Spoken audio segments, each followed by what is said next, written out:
In life, they say money is power, but I want to know how well that translates to the world of Hitman, which is why today I'm going to be beating the entirety of Hitman 3 using nothing but coins. I genuinely believe these are one of the most busted items in the game, and they have way more uses than they probably should. So today, I'm going to show you all of them in this run. Let's get started with our first mission in Dubai. My loadout consists of coins in my first slot, coins in my second slot, and the item I smuggled in, coins. After spawning in, I head straight up the stairs and make a U-turn at the top. I climb up this random vine thing that makes very little sense being here, and I'm already right at my first target. Marcus Stuyvesant. He's hanging around with his guards in the security office, and as he begins to leave, I drop a coin on the ground to bribe his personal security guard, causing him to turn around for just a moment. This puts extra distance between him and Marcus, and as he turns, I quickly run up to Marcus and snap his neck without anyone seeing before making a break for it. My goal in this run is to beat the game as efficiently as possible. My only rule is that I'm not going to allow myself to be seen killing someone. In this situation, people definitely saw the body, but nobody actually knows it was me, so we're in the clear. Now on to our next target, Carl Ingram.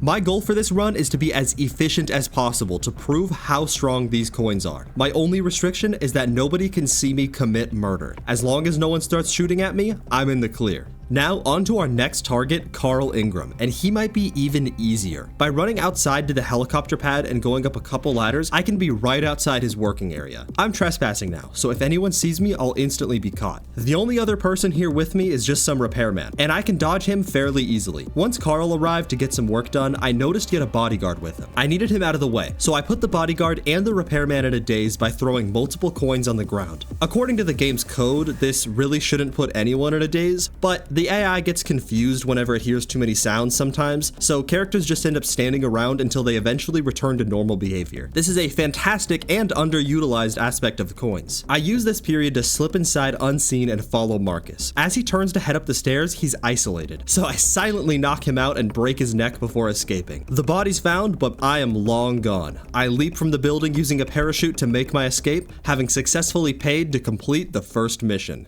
But now let's move on to a level that lets coins shine even more, Dartmoor. My goal is to kill a woman named Alexa Carlisle and steal a file from the safe in her private quarters. I start the mission outside of a huge manor, but I can easily get in since I paid the guards to close their eyes before the mission started. As I sneak into the mansion, I could certainly climb up the pipes along the side of the building to reach my target, or I could use those blind guards I hired to just go up the main stairs without anyone seeing me, before bribing the security guard in front of Alexa's quarters to let me past without saying anything. Having successfully gotten inside, I can bait away the only guard in Alexa's room to head right over to her safe and steal the content. Now, if I wanted this to be really easy, I could wait for Alexa to enter this room, which she will do by herself, and just kill her while she's here, but I want efficiency, and waiting takes too long, so I take the secret exit and hop out the window, before climbing down the house and into a room with the body of Alexa's recently deceased brother Zachary in it. Alexa will come to mourn the loss of her brother, but lucky for her, I paid her guard to turn around for a brief moment, and before she knew it, she was joining him in the afterlife. With my second objective complete, I could slide down the ladder right outside and walk away, having completed the second mission without a hitch. On to my personal favorite mission in all of Hitman, Berlin. I have 10 targets, and I have to kill 5 of them to complete the mission. I think the coin really shines here, and I got to show off some of its other uses. I spawn in the entrance to a seedy nightclub. Usually, I have to turn around right away since the guard wants to frisk you, but I have nothing but cold hard cash on me, so I'm allowed in with no issues. This allows me to instantly distract one of my guards and get him alone in a corner. I can instantly kill him without anyone noticing. One woman does hear this happening and sees the body, but she has no idea that I did it, so I'm still in the clear. Then I pay a security guard blocking some stairs to turn around for a moment, and while he does, I make my way upstairs towards my next target, who patrols a rooftop. Here, he just hangs out overlooking the party with only one other guard near him, and by now, you know the drill. I pay the guard to look away, and while he does, I send my target flying over the railing. He might have killed someone else on the way down, but as they say, not my problem. I need to make my way to the next target. The closest one I can see is all the way down on the ground patrolling the outside area. But to be as efficient as possible, I need to kill him, which seems like it should be a problem. By throwing a coin on the ground from up here, he'll notice and go to pick it up. It just so happens I threw that coin right under this bag of bricks, which I will now kick onto his head, securing the third kill. If I timed this really well, I wouldn't have had to wait at all, but it's only a small efficiency loss. The next nearest guard ended up creating a bit of trouble for me. He walks around a greenhouse and checks the security cameras, and I thought I could distract distract him and have him walk over to me, for whatever reasons, he refuses to check any noises in the area himself. So instead, what I did was place the coin on a specific spot on the window ledge. This causes him to take notice of the coin, but for some reason it's out of his reach and he doesn't know how to pick it up. Because of this, he walks all the way around. Now I can throw a coin outside in a way that only allows him to hear it, forcing him to check it out. When he does, I snap his neck and rush to my final target at the top of the building. I can isolate him on the stairs with the power of money, and I accidentally got spotted by him, but he quickly forgot about it after I gave him a concussion and snapped his neck.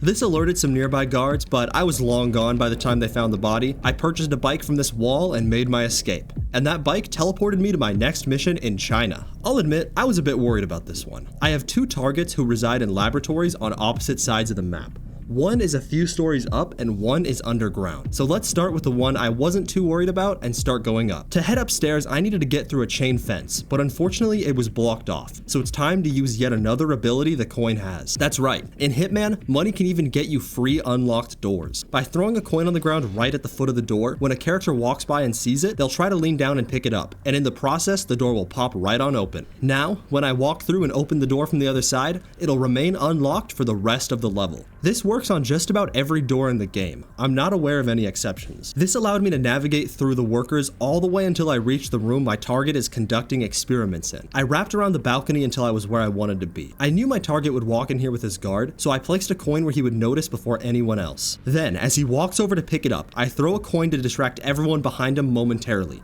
deck my target in the face, and snap his neck. Everyone absolutely heard that, but as they say, not my problem. I grabbed the coin I was using as bait for later and jump off the balcony to make my escape, before heading to the target I was worried about, a woman in an underground lab named Imogen Royce. The reason I was so worried about her is because all of the entrances to the lab are guarded by multiple guards, which makes them much harder to pay off. Sure, I could go around them by sneaking through a restaurant, but that's not in the spirit of the run. So I identified the guards I would most likely be able to pay off for entry by looking for ones with lots of open space and very few people around them. You'll see why soon. Eventually, I found the pair and started tossing coins to make them split up. Once I got one guard to start following coins, I tried to get the other to turn around while I snuck past, but it never worked. So I had to opt for a second plan, which shows just how busted coins can be with enough patience. I once again baited a guard out using coins, but instead of letting him pick up the coin, I would take it before he could pick it up and throw it a little bit further. Since nobody else was around to hear the coin, he would check it out each and every time, until eventually he was standing next to a railing, where I just pushed him over the edge. Maybe next time he'll reconsider taking payment. Oh wait, there won't be a next time, will there? I proceeded to distract the other guard long enough to get past and found a woman who was kind enough to let me inside.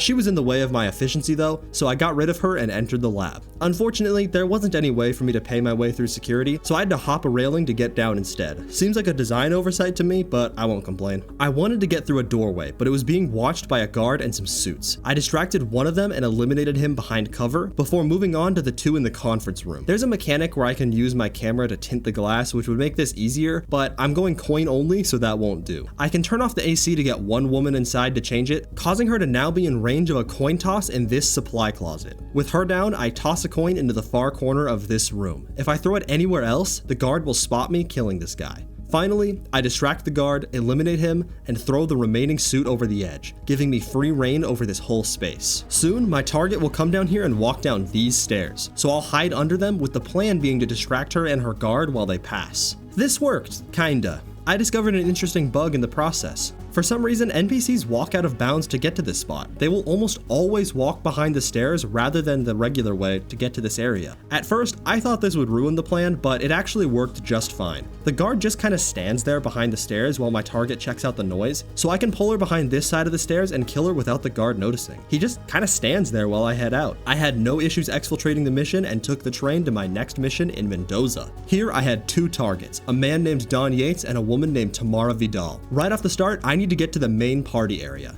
I could do this by picking up this invitation that's just sitting out, or I could pay the guard in the vineyard to get in that way, so I did that. I was a bit worried about Tamara in particular. She's almost always hanging out with people at this party and it's extremely populated, so isolating her could prove troublesome. Since I entered through the vineyard, I overheard a phone call, which weirdly causes Tamara and her friends to head down to the wine production facility for a tour. I thought this might be an opportunity for me to strike. I knew which stairs Tamara would head down and I found a corner I could potentially eliminate her in. So I set up a coin trail for her to follow once she reaches the bottom of the stairs. Sure enough, it worked, but her guard was trailing close behind. train. I tossed a coin under the stairs to distract him for just a moment. This gave me a bit of time to eliminate my target, but it was extremely close. A worker is standing only a few feet away, so when I start suffocating her, they come to check it out. After snapping her neck, I just barely made it far enough away from the body for the worker not to blame me, before taking cover in some nearby bushes just to be safe. Once I was certain everyone had cooled down and I was in the clear, I headed back upstairs to take out my next target. Luckily, I paid someone to leave the back gate open, so I had no trouble sneaking all the way up to his private estate. Here, I was able to climb into his room without any trouble and performed the greatest bribery of them all. Once my target was in his room, I paid his lovely wife a full 5 cents for her to turn around while I did the deed. And with that, my final target was dead, and I drove away in a car I definitely purchased. Unfortunately, the final mission aboard a train doesn't let me smuggle in any coins, and I wasn't able to bribe the devs into changing that, so I just bribed the NPCs with bullets and finished the mission. And with that, I turned Hitman into the ultimate pay-to-win game.